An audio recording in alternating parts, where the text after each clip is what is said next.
नमस्कार दर्शकों, आप सभी का स्वागत है Hindi education point YouTube channel में। इस चैनल के माध्यम से आपको यूके पीएससी तथा यूके एसएससी से संबंधित सामान्य हिंदी प्रैक्टिस सेट करवाए जा रहे हैं।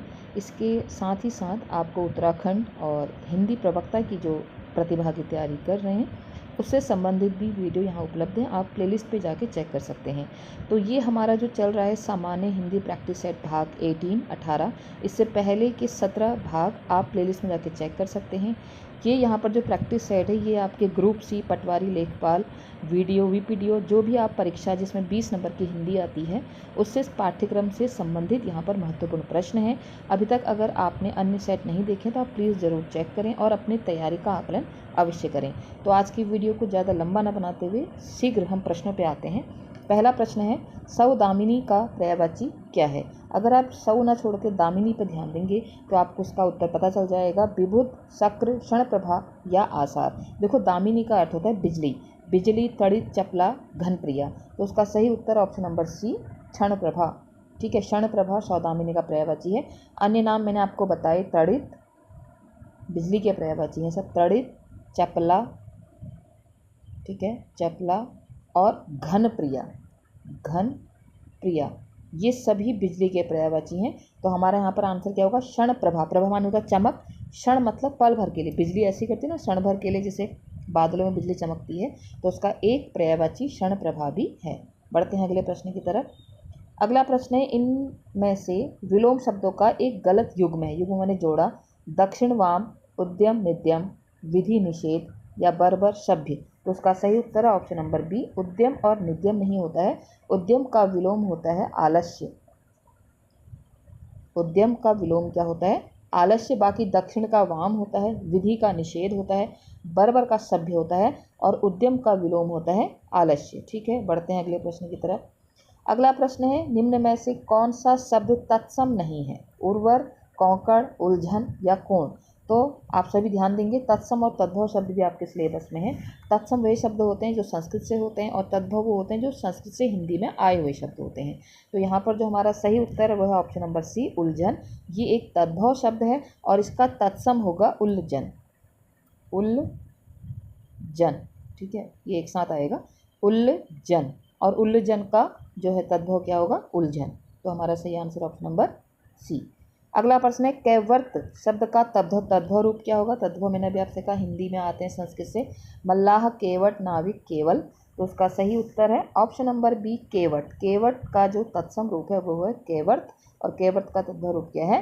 केवट। केवट आप सभी जानते हैं, जो नाव को खेते हैं उनको केवट कहा जाता है। अगला प्रश्न है, पांडुलिपि किस वाक्य के लिए उचित है? यानी कि जो अनेकार्थक शब्द भी आते हैं और कई शब्दों के लिए एक शब्द आता है, वाक्यांश के लिए एक शब्द ना, तो पांडुलिपि किस वाक्य के लिए उचित है? लोगों की जानकारी के लिए प्रकाशित सूचना, जो इतिहास से संबंधित है, पुस्तक की हाथ से लिखी प्रति या जो हाथ से लिखा गया हो। तो उसका सही आंसर ऑप्शन नंबर सी, पुस्तक की हाथ से लिखी प्रति को क्या कहा जाता है? पांडुलिपि कहा जाता है। इंपॉर्टेंट क्वेश्चन है, ध्यान रखेंगे आप सभी। पांडुलिपि किसे कहा जाता है? पांडुलिपि कहा जाता है पुस्तक की हाथ से लिखी हुई प्रति को। अगला प्रश्न है, वह स्त्री जिसका पति परदेश यानी कि विदेश गया हो, उस वाक्य के लिए एक शब्द क्या होगा? नवोढ़ा, पर्वत सत्य पतिका, प्रोषित पतिका, आगत पतिका। तो उसका सही आंसर जो है वो है ऑप्शन नंबर सी, प्रोषित पतिका। अगर हम बात करते हैं नवोढ़ा, तो नवोढ़ा का अर्थ होता है नवविवाहिता स्त्री। नवोढ़ा का अर्थ क्या होता है? नवविवाहिता स्त्री। और प्रवसत्य पतिका का अर्थ होता है जिसका पति विदेश जाने वाला हो, जाने वाला हो, गया नहीं है। ठीक है, जाने वाला हो तो प्रवसत्य पतिका। और आगत पतिका का अर्थ होता है जिसका पति प्रदेश से लौट आया हो। ठीक है, तो यहाँ पर ध्यान देंगे, सब एक जैसे प्रश्न यहाँ पर लग रहे हैं लेकिन सबका अलग अलग अर्थ है।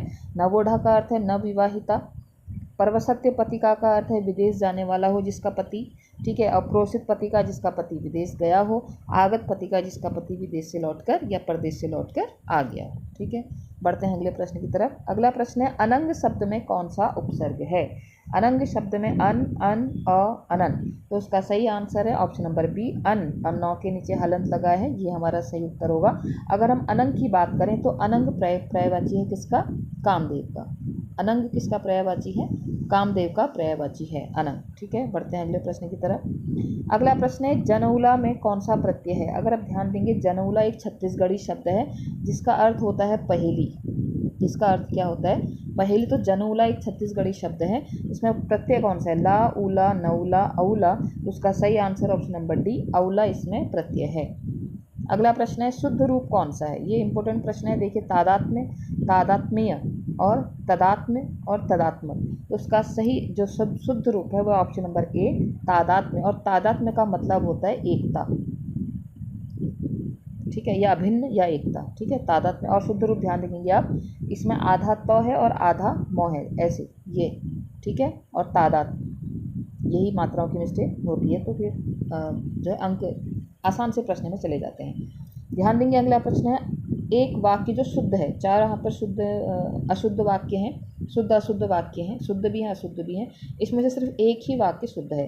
पहला है पर्वतीय प्रदेश में प्रातःकाल का दृश्य बहुत चित्ताकर्षक होता है। चित्ताकर्षक मतलब चित्त माने हृदय। प्रत्येक धर्म के लिए अच्छा सद्भाव रखना हमारा कर्तव्य है। मेरे वेतन का अधिकांश भाग बच्चों की पढ़ाई में ही खर्च हो जाता है, इस बात का स्पष्टीकरण करना आवश्यक है, ठीक है। तो यहाँ पर जो वाक्य शुद्ध है वो है ऑप्शन नंबर ए। अब ऐसा क्यों है ऑप्शन नंबर ए ही इसका शुद्ध क्यों? देखिए, धर्म के लिए अच्छा भी आ रहा है और सद्भाव भी आ रहा है। सद माने भी अच्छा ही होता है, ठीक है, अधिकांश भी आ रहा है, भाग भी आ रहे हैं, और इस बात का स्पष्टीकरण करना आवश्यक है। इस बात, इसका यहाँ पर बात नहीं आएगा, यहाँ पर आएगा स्पष्टीकरण करना आवश्यक है। यहाँ पर बात नहीं आएगा, सीधे डायरेक्ट क्या आएगा? स्पष्टीकरण करना आवश्यक है, ठीक है। तो बढ़ते हैं अगले प्रश्न की तरफ। ऑप्शन नंबर ए हमारे यहाँ पर सही आंसर था, क्योंकि हम उत्तराखंड से संबंधित यहाँ पर परीक्षा देते हैं तो एक आध प्रश्न उसमें उत्तराखंड की शब्दकोश का भी आएगा। तो फ्यूली क्या है? बरसात में उगने वाली पौध, सर्दियों में पिया जाने वाला पेय, बसंत में उगने वाला पीला फूल, या गर्मियों में छाया देने वाला पेड़। तो फ्यूली क्या है? देखिए, उत्तराखंड से संबंधित प्रश्न है। तो फ्यूली का जो अर्थ है वह है बसंत में उगने वाला पीला फूल। फ्यूली क्या है? बसंत में उगने वाला पीला फूल। अगला प्रश्न है वनवासी शब्द में समास कौन सा? समास आपके सिलेबस में है। तो समास वनवासी में कौन सा है? द्विगु समास, द्वंद्व समास, तत्पुरुष समास, कर्मधारय समास। अगर आप वनवासी का विग्रह करेंगे तो वनवासी का विग्रह होता है वन का वासी, वन का वासी। तो कारक चिन्हों का प्रयोग होगा तो कौन सा समास होगा? तत्पुरुष समास। समास में बहुत अच्छी वीडियो हम पहले ला चुके हैं, आप जरूर उसमें प्लेलिस्ट में जाके चेक करें, आपका समास का कॉन्सेप्ट पूरा क्लियर हो जाएगा। अगला प्रश्न है चंद्रभाल शब्द में निम्न में से कौन सा समास है? तत्पुरुष समास है, द्विगु समास है, कर्मधारय समास है, बहुब्रीहि समास है। थोड़ा बहुत रिकॉल करते हैं। तत्पुरुष समास वह समास होते हैं जिसमें कारक चिन्हों का प्रयोग होता है, विग्रह में दिखाई देता है। द्विगु समास वह समास है जिसका प्रथम पद क्या होता है? संख्या होता है। कर्मधारय समास में विशेषण विशेष्य होता है, और बहुब्रीहि समास में किसी तीसरे की ओर इशारा होता है। तो चंद्रभाल का अगर हम विग्रह करते हैं तो चंद्र है भाल में जिसके, भाल माने था माथा, तो चंद्रमा किसके माथा में है? भाई सावन का महीना चल रहा है तो चंद्रमा किसके माथे में? शिव जी के माथे में है। तो यहाँ पर चंद्रभाल नाम तो आ रहा है लेकिन किसी तीसरे की ओर इशारा कर रहा है, तो कौन सा समास होगा? बहुब्रीहि समास होगा, ठीक है। अगला प्रश्न है विग्रह की दृष्टि से दिए गए विकल्पों में कौन सा विकल्प अनुचित है? अनुचित विकल्प को देखना। वन में वास, वनवासी, जल की धारा, जलधारा, चंद्र प्रकाश, चंद्र का प्रकाश। देश पर निकाला नहीं होता है, क्या होता है? देश से निकाला, और देश से निकाला तो समास कौन सा होगा? तत्पुरुष समास, ठीक है। बढ़ते हैं अगले प्रश्न की तरफ। मृगेंद्र में कौन सी संधि है? मृगेंद्र में कौन सी संधि है? गुण स्वर संधि, यण स्वर संधि, अयादि स्वर संधि, या दीर्घ स्वर संधि। तो अगर हम मृगेंद्र का विग्रह करते हैं तो मृग प्लस इंद्र, मृग प्लस इंद्र, तो क्या बना? मृगेंद्र बना। तो इसमें कौन सी संधि है? इसमें ऑप्शन नंबर ए गुण स्वर संधि है। इसमें कौन सी संधि है? इसमें गुण स्वर संधि है, क्योंकि अ का इसमें ई मिलके ए बन जा रहा है, मृगेंद्र, ठीक है। अगला प्रश्न है अभ्युदय।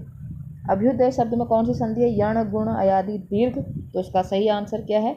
यण संधि है। अभ्युदय में कौन सी संधि? यण संधि है। अगर इसका विग्रह की बात करें तो विग्रह होगा अभि प्लस उदय, क्या बना?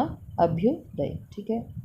अगला प्रश्न है श्रद्धानंद शब्द का संधि विच्छेद क्या होगा? श्रद्धा प्लस नंद, श्रद्धा प्लस आनंद, श्र प्लस दधानंद, या श्रद्ध प्लस आनंद। तो क्वेश्चन नंबर 17 का सही आंसर क्या है?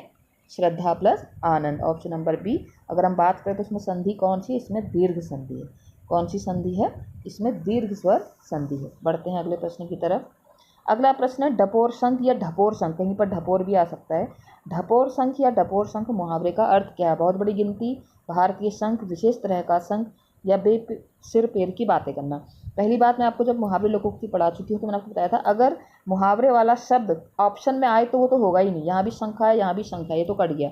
बहुत बड़ी गिनती नहीं है इसका आंसर। इसका आंसर है बे सिर पैर की बातें करना, मतलब निरर्थक बातें करना होता है ढपोर संग। ठीक है, अब अगला प्रश्न है क्वेश्चन नंबर 19। टाट उलटना मुहावरे का अर्थ क्या है? टाट की बोरी खाली करना, अभी मैंने आपसे कहा अगर वही शब्द उसमें आ गया तो वह तो होगा ही नहीं। ठीक है, और कामकाज समेटना, दिवाला निकलना या भद्दी चीज़ हटाना। तो टाट उलटना का अर्थ होता है दिवाला निकलना। ठीक है, जैसे दिल्ली में दिवाला निकल जाता है, सॉरी दिवाली में दिवाला निकल जाता है ना, यानी कि बहुत ज़्यादा पैसे खर्च हो जाना। तो दिवाला निकलना आपने सुना होगा, जब हम किसी राजनीति शास्त्र में जब पढ़ते हैं योग्यताएं, एक अच्छे नागरिक की योग्यता पढ़ते हैं तो कहते हैं ना वो पागल या दिवालिया ना हो। दिवाला मतलब होता है जिसका सब कुछ लूट गया हो। ठीक है, इस तरह से हो सकता है। तो टाट उलटना का मुहावरे का अर्थ क्या है? दिवाला निकलना। तो आज की वीडियो का अंतिम प्रश्न है क्वेश्चन नंबर 20। कुपात्र की सहायता करना व्यर्थ है, इस उक्ति को चरितार्थ करने वाली कहावत कौन सी होगी? अंधे को न्योता, दो जन आए, कुत्ते को खिलाई खीर, पाप में न पुण्य में, गधे की खाई खेती न पाप में न पुण्य में, बंदर क्या जाने अदरक का स्वाद। तो उसका सही आंसर क्या होगा? ऑप्शन नंबर बी, कुत्ते को खिलाई खीर, पाप में न पुण्य में। तो कुपात्र की सहायता करना ही व्यर्थ है, इस उक्ति को चरितार्थ करने वाली कहावत यही आपके समक्ष है। तो ये था हमारा आज का शॉर्ट में फटाफट 20 मार्क्स का हमारा सामान्य हिंदी का एक 18 नंबर का सीरीज। ऐसे आगे भी आपके लिए मैं सीरीज लाते रहूँगी। आप सभी को वीडियो और प्रश्न का एक्सप्लेनेशन कैसा लगता है ज़रूर कमेंट बॉक्स में बताएं, और अन्य सभी लोगों के लिए जिसके लिए हितकारी हो उस तक इस वीडियो को जरूर पहुँचाएँ। तो आज के लिए इतना ही। आप सभी का दिन शुभ हो। बहुत बहुत धन्यवाद।